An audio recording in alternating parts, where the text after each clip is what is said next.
Om Namo Bhagavate Vasudevaya. Om Namo Bhagavate Vasudevaya. Om Namo Bhagavate Vasudevaya. Om Namo Bhagavate Vasudevaya. Om Namo Bhagavate Vasudevaya. Narayanam Namaskritya Narayanam Namaskritya. Naram Chaiva Narottamam Naram Chaiva Narottamam. Devim Saraswatim Vyasam Devim Saraswati Vyasam. Tato Jayamudirayat Tato Jayamudirayat. Nashtaprayeshu Bhatreshu Nashtaprayeshu Bhatreshu. Nityam Bhagavata Sevaya Nityam Bhagavata Sevaya. Bhagavate Uttama Shloke Bhagavate Uttama Shloke. Bhaktir Bhavati Naishtiki. Bhakti Bhavati Naishtaki. So, text 30. Geetam Bhagavata Jnanam Geetam Bhagavata Jnanam. Geetam Bhagavata Jnanam Geetam Bhagavata Jnanam. Yattat Samgrama Murdani Yatsat Sangrama Murdhani. Yattat Sangrama Murdani Yatsat Sangrama Murdhani. Kala Karma Tamoruddham Kala Karma Tamoruddham. Kala Karma Tamoruddham Kala Karma Tamoruddham. Purna Adyagamat Gamat Prabhu Punar Adyagamat Prabhu. Punar Adyagamat Prabhu Punar Adyamaga Prabhu. Geetam Bhagavata Jnanam Geetam Bhagavata Jnanam. Yattat Samagrama Murdati Yatyat Sangrama Murdhani. Kala Karma Tamoruddham Kala Karma Tamoruddham. Punar Adyagamat Prabhu Punar Adyagamat Prabhu. Geetam Bhagavata Jnanam Yattat Sangrama Murdati Kala Karma Tamoruddham Punar Adyagamat Prabhu Geetam Bhagavata Jnanam Yattat Sangrama Murdani Thala Karma Tamoruddham Punar Adyagamat Prabhu Geetam Bhagavata Jnanam. Geetam Bhagavata Jnanam Yatyat Sangrama Murdhani. Yattat Sangrama Murdani Kala Karma Tamoruddham. Kala Karma Tamoruddham Punar Adyagamat Prabhu. Punar Adyagama Prabhu. Word by word translation. Geetam, Geetam. instructed. Instructed. Bhagavata, Bhagavata. by the personality of Godhead. By the personality of Godhead. Jnanam, Jnanam. transcendental knowledge. Transcendental knowledge. Yat, Yat. which. Which. Tat, Tat. that. That. Sangrama, Sangrama. Murdani, Murdhani. in the midst of battle. In the midst of battle. Kala Karma, Kala Karma. time and action. Time and action. Tama Ruddham, Tamaruddham. enwrapped by such darkness. Enwrapped by such darkness. Puna Adyagamat, Punar Adyagama. revived then again. Revive them again. Prabhu, Prabhu. the Lord of his senses. The Lord of his senses. Translation purport by His Divine Grace A.C. Bhaktivedanta Sri Prabhupada ki. Jai. Because of the Lord's pastimes and activities, and because of his absence, it appeared that Arjuna forgot the instruction left by the personality of Godhead. But factually, this was not the case. And again, he became Lord of his senses. Purport. A conditioned soul is enwrapped in his fruitive activity by the force of eternal time. But the Supreme Lord, when he incarnates on the earth, is not influenced by Kala or the material concept of past, present, and future. The activities of the Lord are eternal and they are manifestations of his Atmamaya or internal potency. All pastimes or activities of the Lord are spiritual in nature, But to the layman, they appear to be on the same level with material activities. It so appeared that Arjuna and the Lord were engaged in the battle of Kurukshetra, as the other party was also engaged.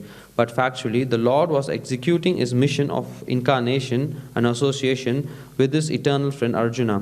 Therefore, such apparently material activities of Arjuna did not drive him away from his transcendental position, but on the contrary, revived his consciousness of the songs of the Lord as he sang them personally. The revival of consciousness assured by the Lord in the Bhagavad Gita 1865 as follows: Manmana bhava madbhakto madhya jimam namaskuru mam evaishi satyam te pratijanati priyosime. One should think of the Lord always. The mind should not forget Him. One should become a devotee of the Lord and offer obeisance unto Him.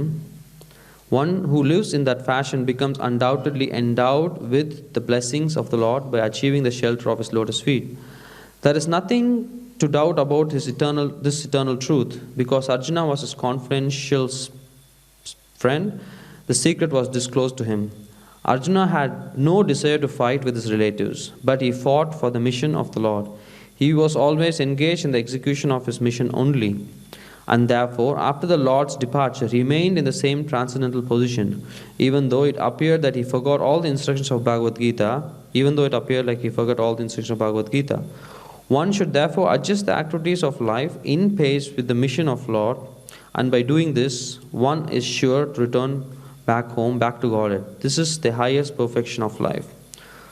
Om Jnana Timirandasya Gananjana Shalakaya Takshurum Militam Ena Dasmai Shri Guruve Namaha Shri Chaitanya Vishtam Sabitam Ena Bhutale Swayam Rupa Kadamayam Dadanti Swapadantikam Vandeham Shri Guru Shri Yuta Padakamalam Shri Gurum Vaishnavamscha Shri Rupam Sagrajatam Sakana Raghunatam Vitam Tam Sajivam Sadvaitam Savatutam Parijana Charitam Krishna Chaitanya Devam Shri Radha Krishna Padam Sahana Lalita Shri Vishakanvitam Sha He Krishna Karuna Sindhu Dinabandhu Jagatpate Gopesha Gopika Kanta Radha Kanta Namostute Tapta Kanchana Gaurangi Radhe Vrindavaneshwari Rishabhanu Shute Devi Pranamami Hari Priye Vancha Kalpatarubhyascha Kripa Sindhubhya Evacha Patitanam Bhavanebhyo Vaishnavebhyo Namo Namaha Jai Shri Krishna Chaitanya Prabhu Nityananda Shri Advaita Gadadhar Shivashadi Tavinda Hare Krishna Krishna Krishna Hare Hare Hare Rama Rama Rama Hare Hare. Hare Krishna everyone. So we are continuing on the chapter titled The Pandavas Retire Timely. And in this verse, Srila Prabhupada explains that though Arjuna was not actually, seems like in the previous verses he's just lamenting and thinking about Krishna, seems like he forgotten the instructions of Krishna, but Prabhupada clearly says that he was in Krishna consciousness all the time. So I'll take this off. So basically, here it says that he was in Krishna consciousness, and in the first place he was not even wanted to do the battle, but because of Krishna's instructions he actually engaged in the battle. And then even after Krishna passing away, he continued to do his duty and remain in the transcendental position. Another point that's mentioned in the purport is that the conditional souls are actually trapped in the concept of time. And in the spiritual world, or even when the Lord incarnates to the material world, he's not actually influenced by time. So it's a very important thing, because it also relates to the title of the chapter, which says the Pandavas retire timely, because things which are done timely has its worth. So we have to make sure we do the appropriate things at the appropriate time, because time is a very important factor in our day-to-day life, because it actually determines the mood, sets the mood as well. So Krishna himself declares that Kalos me, like he says, time I am. So in Bhagavad Gita he says that I am time, and in due time if I devour everything as well. So if you don't surrender to Krishna, then Krishna comes in front of you as death personified. So when we talk about time, time is a very interesting factor because it's there in the material world, but it's not in the spiritual world. Now, because of time, this material world is actually being a temporary manifestation. Because otherwise, in spiritual, there's no difference between spiritual world and material world in terms of, because they are both energies of Krishna. So the three energies of Krishna is the internal potency, which is the Antaranga Shakti, the external energy, which is the Bahiranga Shakti, and then the Tatastha Shakti, which is the marginal energy, which we are part of. So we are like the cat on the wall. So we have a choice to jump to the internal energy or be in the external energy. So because external energy is also energy of the Lord, so it has the same potency. But why do we call it as temporary? Why does it say in Bhagavad Gita, Krishna says, Dukkhalayam Ashashvatam. So temporary and, full of miseries and temporary. If it's energy of Lord, it can't be temporary. So though we are the energy of the Lord, our soul is permanent. But we are actually situated in this body. That's why it seems we are temporary. So even the energy of the Lord, which is the external energy, is actually a permanent energy. But because of the influence of time, it gets manifested and unmanifested at a certain time. So that's why it's actually called, it's a temporary manifestation. Now if we look at in another way, like this body, we always say that in the previous verse we heard that the body is never alive, it's always dead. And the soul is never born. Like if the body is dead and the soul is never born, so how are we born? So how are we actually come into existence?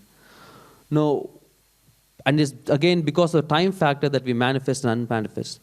But what is born is not either the soul or the body. It's actually the desires are actually born. The desire that we have, that we actually as a soul we hanker for, makes the birth happen.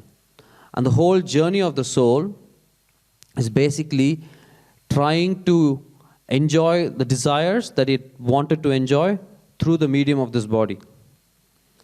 So it's a very interesting fact because the soul is pure in nature. It cannot be touched by material contamination. But still the soul seems to be stuck in the body because of its desire to enjoy. So now if the desire to enjoy is gone, then what the soul has to do? So that's where some of the impersonalists say like, yeah, we merge into the Brahman. There's no existence. We merge into the Supreme Brahman and we live happily ever after. But that's not a natural state.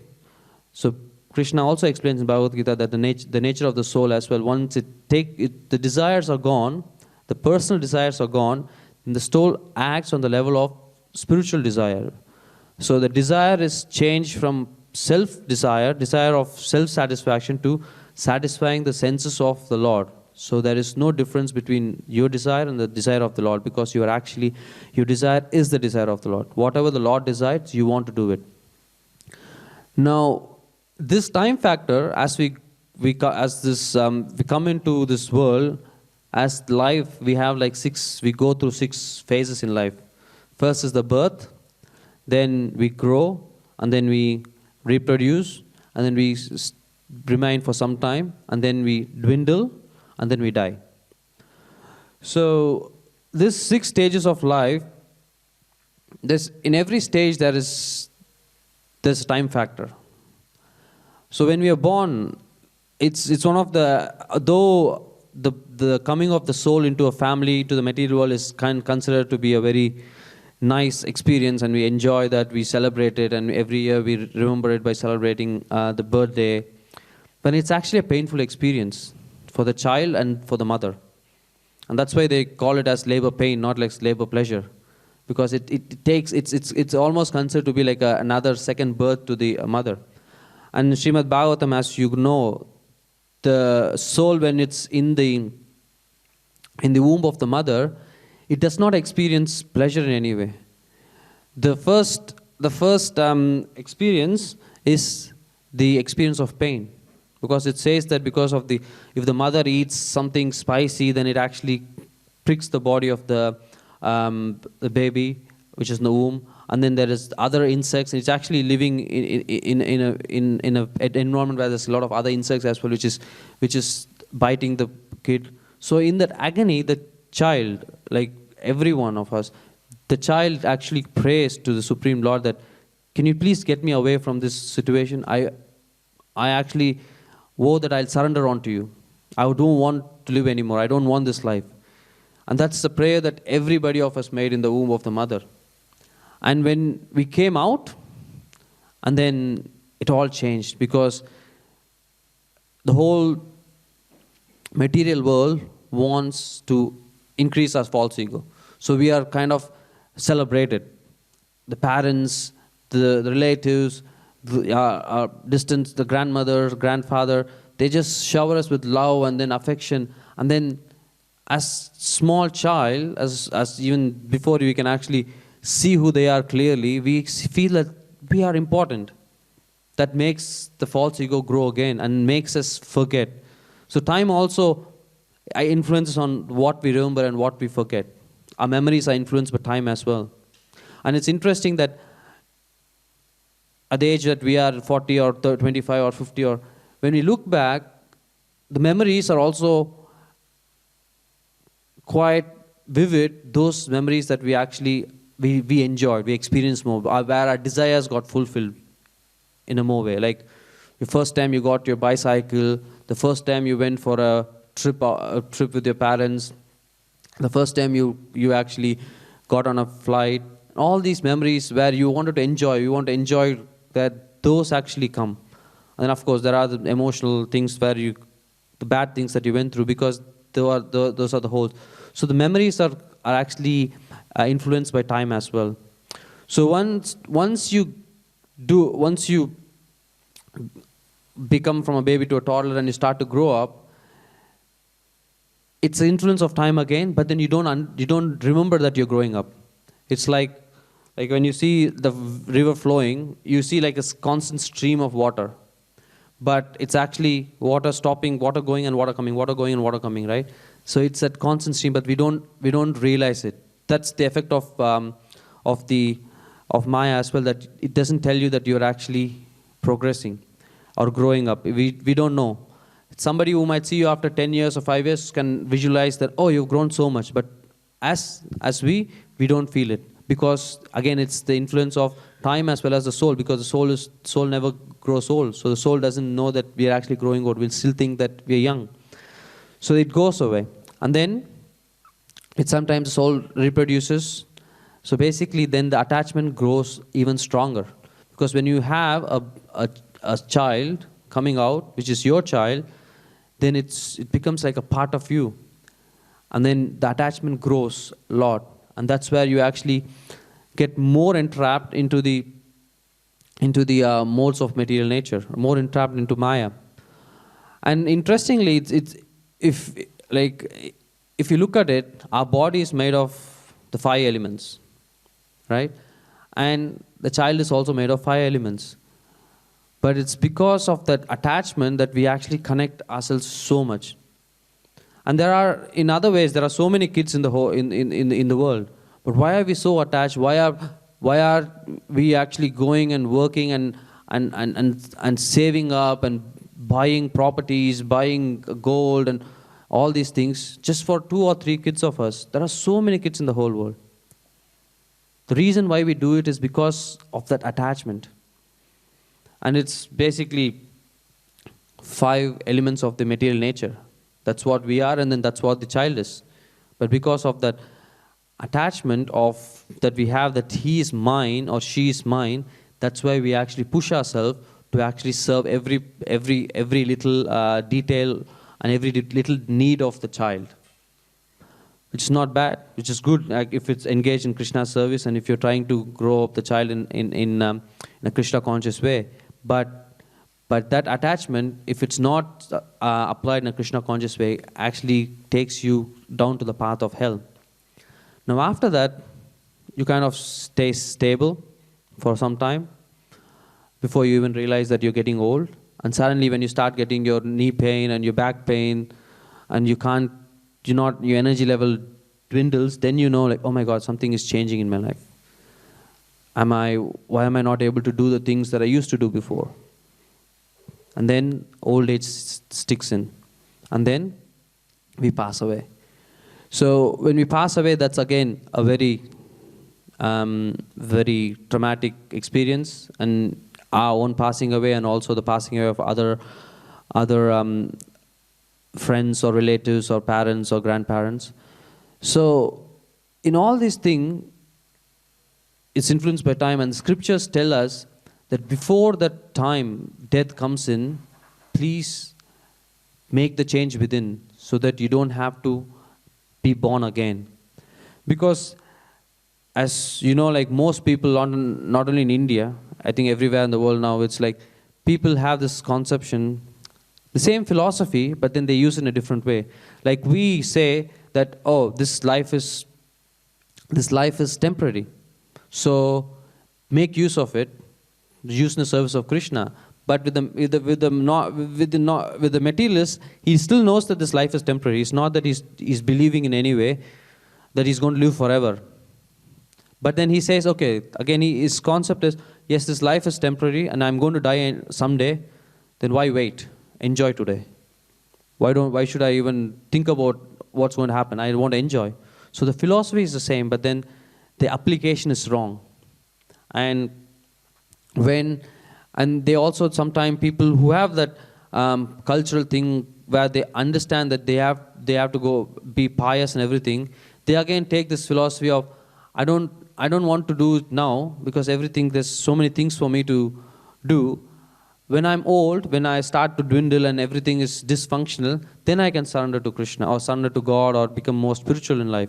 Because they think that life they have is for themselves, for their enjoyment. But when everything is done, when it can't be used for enjoyment, then I can offer it to Krishna. Now you see that practically, like if you open any of the temple hundi, you'll see like Fiji coin, you some Indian notes, and then the coins which are like old coins, people have no use for them. And then they think, okay, like, what's the use of keeping that in home? Like at least give it to Krishna. Because they think Krishna is cheap. They think God is cheap. Oh, God is very merciful. He can accept. Like the bank won't accept. And I think it's worse in India because if you have a torn note, the shopkeeper wouldn't take it.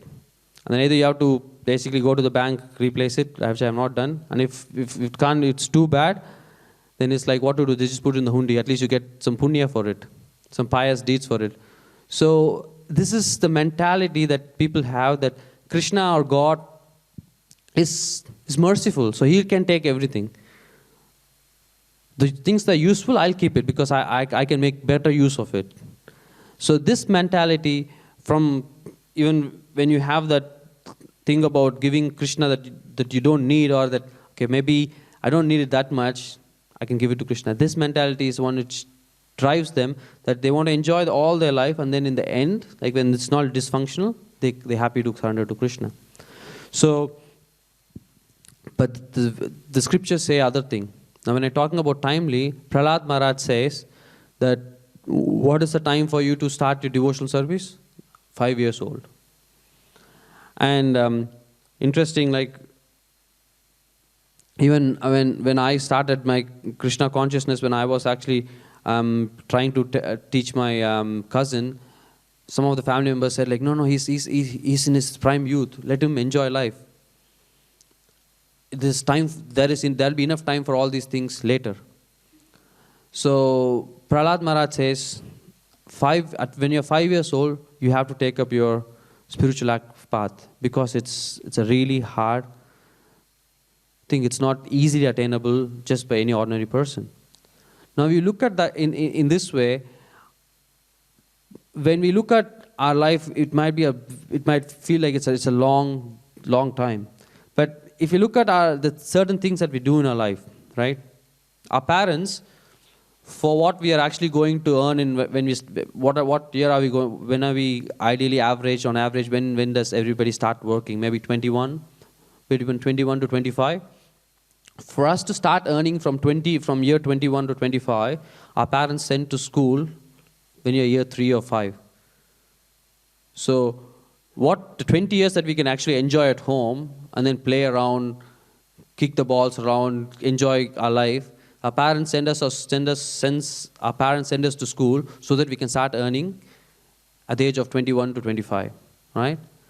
Like, and then let's see, when we come to the uni or something like that, when let's say you want to pursue your education abroad, right? Or you want to go to work abroad, the thought comes in, and then we prepare for it even when we are actually in a uni, right? And then let's say if there's a festival, if Janmashtami is here, for Janmashtami, because Janmashtami is on Saturday, we don't start preparing on Thursday. The preparation starts way before, maybe 2 or 3 months before, so that everything is set up and arranged and everything. And if somebody comes to our house, we don't wait for them to come and then start preparing the dishes that they want. We plan. So even for these material activities, if we have to plan so much, and for retirement, people, as soon as they start working, people start putting money in the super fund. Because when they retire, in about 40, 45 years after, they need money. So if you look at all these trends, we actually start planning way before the actual event happens. So that's called timely. Now, if you don't start saving for your for your retired life, then when you retire, when you have no money in superannuation, you live like a pauper, right? So people have that consciousness that they have to start saving money when they retire. And it's like they are in the workforce for about 40, 45 years, and they start planning now. Now, how much do we have to plan if you have to go back to Golok Vrindavan? It can't even stay for tomorrow. It has to start from today. So, and that's where, because why people procrastinate is because they don't understand the importance of it. That is one of the reasons which people procrastinate for. Because they don't feel how important it is, so they are like, okay, it can be done later. But if you ask them, why can't you just join a job like 2 years later? Then it's, no. My whole career will be gone. I lose experience. I lose the hands-on experience, and my prime is gone. You know, my learning ability will be gone. And people ask me, what did I do for 2 years? Was I not employable for 2 years? Did I have any mental issues? Was I not able to work? All these questions come up. But then when it comes to spirituality, they think it can be procrastinated. Now, another example of doing things timely is Parikshit Maharaj, where when he was actually given the notice that he's going to die in 7 days, he immediately took up saying that, okay, now it's time that I have to renounce everything and then go back and prepare my path back to Godhead.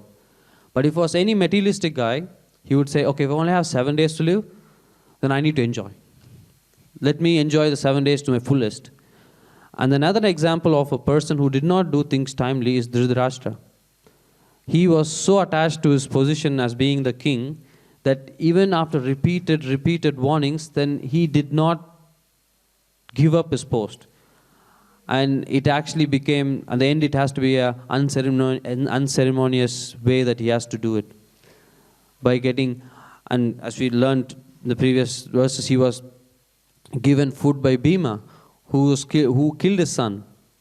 How offensive, like how cheap it can it get? Like you're getting food from a guy who has actually killed your son, and then it took Vidura to actually put some hard words into the ears of Dhritarashtra for him to retire.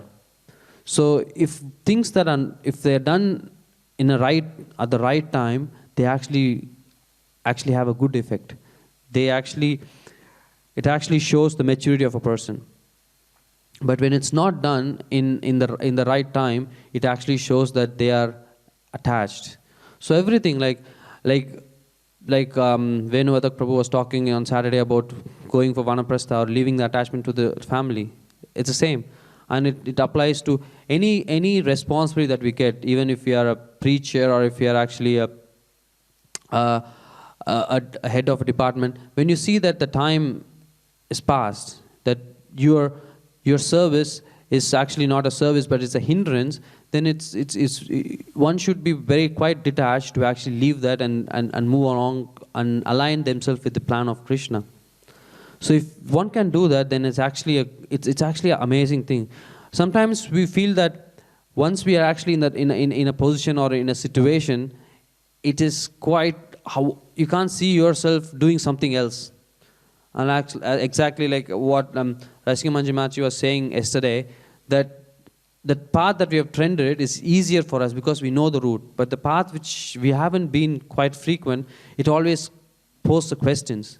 We feel uncomfortable to go in that way.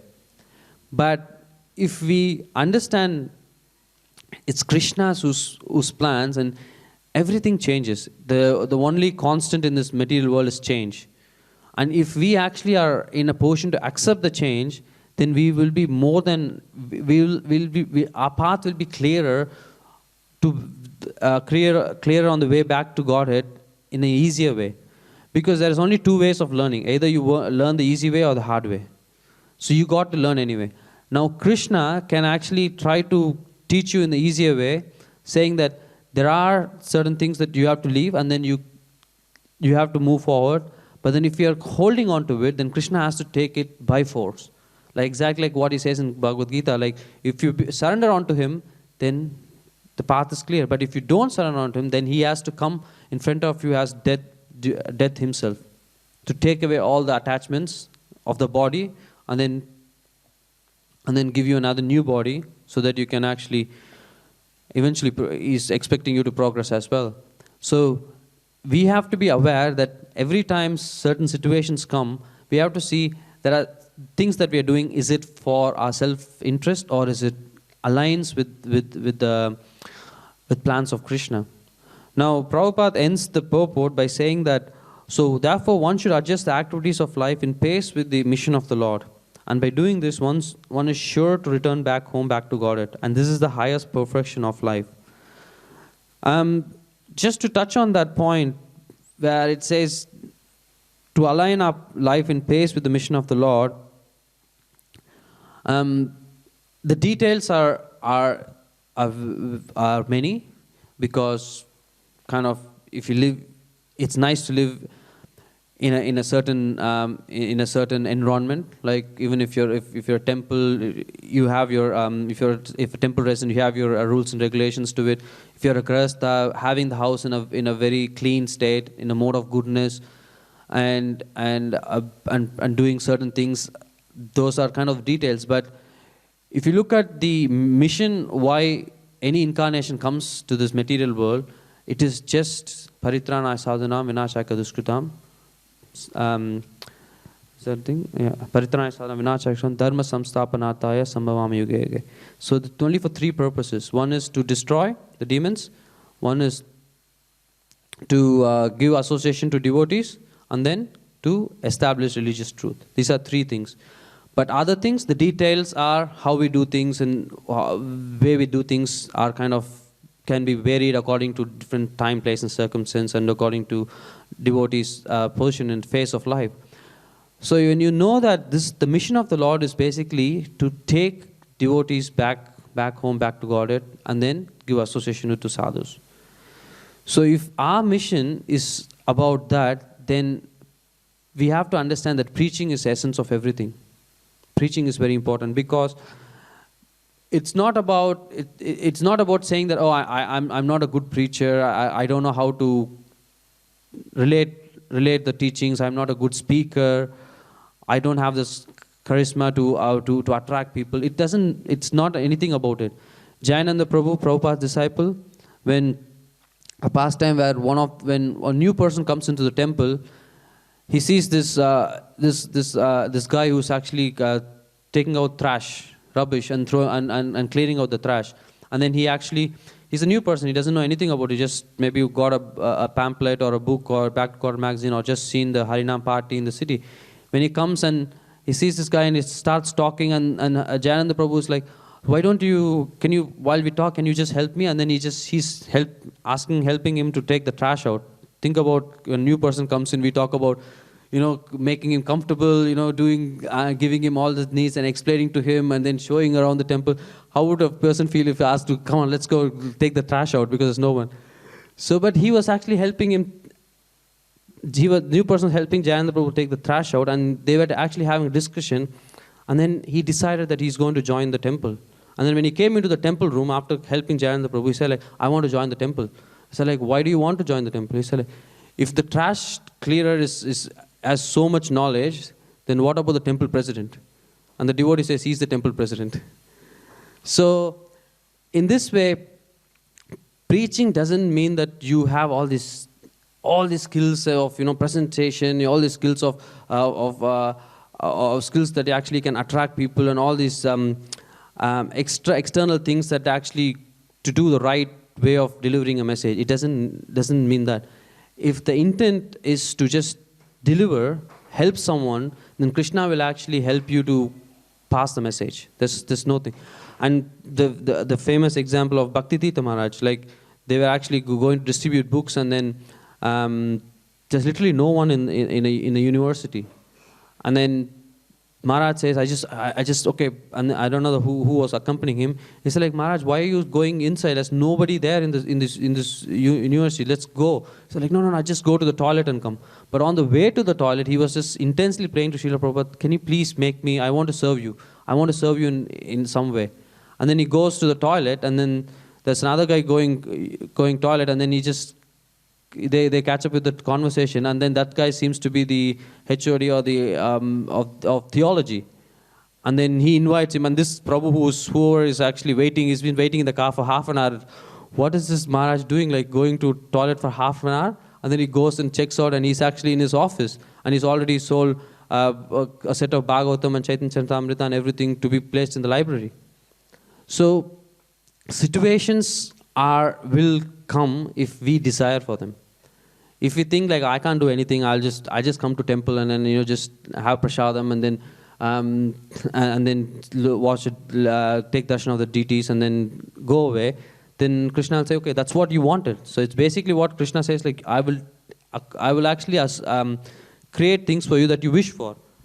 Now, if you wish for only those things, then Krishna will just keep you there. But if you come to temple, nothing, not even any special day, but you just come to temple, think that I want to be of service, I want to do something, I want to help someone come close to Krishna conscious, come close to Krishna, then Krishna will make those arrangements. Now, Krishna is like the expert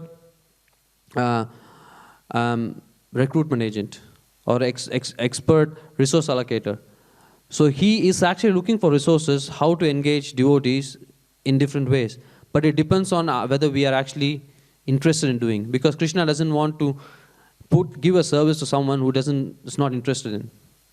So if we actually make ourselves available, then actually Krishna will make that happen. Now, from the thing I want to touch is, another thing is like, when we, it's a two-way thing. So Bhagavad Gita is for new person, of course, yes, for them to understand spiritual life, but it's also for devotees. So we can't just think, okay, I know Bhagavad Gita, I've taught Bhagavad Gita, so it's not for me. So Bhagavad Gita is a classical example where, the way I put it is, when Krishna says you have to align your activities of your life in the pace of the mission of the Lord, how do we know that we are actually aligning it in the pace that the Lord wants? So that if we do it independently, then it is actually a concoction of the mind. Because sometimes we get that feeling that, okay, I've read Bhagavad Gita, I know the message of Bhagavad Gita, I'm reading Bhagavatam, or I know the pastimes of Lord Chaitanya, I come attend Bhagavatam classes, so I'm on the right path. But doesn't necessarily mean that you're on the right path. If you're not ready to take suggestions or feedback from other fellow devotees, then you fall into the trap of the concoction of the mind. Now, Bhagavad Gita is a really good example of getting mentorship, where Arjuna is being with the Lord. He's actually very close to the Lord, but still, when he's He's asking the Lord, he's being the greatest warrior. Think about being the greatest warrior and then asking, who obliged to be your charioteer that I'm not able to fight this war? So he's actually taking, what do you say, like guidance. And then that's when Krishna starts to explain to him. Now if we devotees think that I know everything and then I don't need to take counsel or I don't need to take guidance from someone else, then we're actually missing a point here. Now how much ever we want, if a new devotee comes to temple, we say like, oh, how nice it would be that he or she takes up chanting, becomes a devotee of Krishna, how nice it would be. And it's the same thing, if we devotees don't take the guidance of other devotees, then we are actually not following the instructions of Bhagavad Gita. And we sit and we sit at home in our own space and within our own mind and think, I know what I'm doing and this always works for me. Then Krishna is like, what can I do? If that works for you, then Krishna will leave it. So the Krishna is, as you know, is quite merciful. He just leaves you to do the way you want. But then you have to learn it the harder way. People come back and say like, oh, I had to go through a lot. Why do you have to go through a lot? When you have guidance, if you ask for guidance, and it will be provided. But once you try to fix things by yourself, then Krishna has no way, because you're not allowing Krishna to act. And I'm not saying like you have to go and ask guidance to everyone. Like everybody at least needs one person whom they can actually ask their talk and express their views and and in a position to accept the honest feedback that is given to them. When that is done, your life will be in pace with Bhagavad Gita and with the pace of the Lord, because they will help you. Like in any service, like if I want to dress up Srila Prabhupada, then I need to get guidance from somebody who's done it. When you need Matajis who come do the garland, you could have done so many garlands at home, but then if you want to do for Radha Gopinath, you ask what is the specific way, how do you arrange the flowers? And if you want to do book distribution, you go out and be with the book distributor and understand the way he interacts, how he actually talks to people, and how he makes the other person comfortable, and then that's how we learn the art of book distribution. So in a similar way, if we actually think that we can actually, if we really want to actually be in pace with the Lord mission, then if we take guidance from them, constant guidance, then our life will be quite dynamic. It will keep on increasing. The nectar of devotion service won't pass away. So I'll end this class here. Hare Krishna. So I'll just read the translation again. Because of the Lord's pastimes and activities, and because of his absence, it appeared that Arjuna forgot the instructions left by the Supreme Personality of Godhead. But factually, this was not the case, and he became the Lord of his senses. Hare Krishna. Any comments or questions? Granthra Srimad Bhagavatam ki jai. Gaur Bhakta Vrinda ki jai.